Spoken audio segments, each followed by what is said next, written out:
Hello friends, तर आपल्याला आज बनवायचं आहे आम पापड. त्यासाठी मस्त अशी कच्ची कैऱ्या लागतील. त्यानंतर आपण आंबा घ्यायचा आहे, त्याच्यावरचं हिरवं जे साल असते ते आपल्याला काढून घ्यायचं आहे. त्यानंतर त्याचे छोटे छोटे असे तुकडे करून घ्यायचे. तुम्ही व्हिडिओमध्ये बघत असाल तर या पद्धतीने त्याचे छोटे छोटे तुकडे करून घ्यायचे.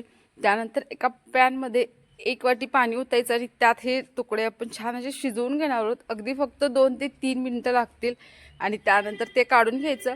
त्यानंतर आपण पुरण वाटतो ती चाळण घ्यायची, त्याच्यामध्ये मस्त असं हे बारीक करून घ्यायचं आणि या पद्धतीने ते होईल.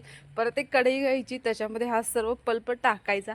त्यानंतर थोडीशी चिली फ्लेक्स आणि त्याच्यामध्ये आपण थोडीशी साखर वापरणार आहोत, अर्धी वाटी साखर. जे छान असे या पद्धतीने करून घ्यायचं आणि त्यानंतर एका ताटामध्ये तेल लावून ताटात ते सारण ओतायचं आणि उन्हामध्ये 2 दिवस वाळवायचं आणि त्यानंतर तुम्ही बघू शकता आपले मस्त असे हे आम पापड तयार झालेले आहेत. रेसिपी आवडली असेल तर लाईक करा, चॅनल सबस्क्राईब.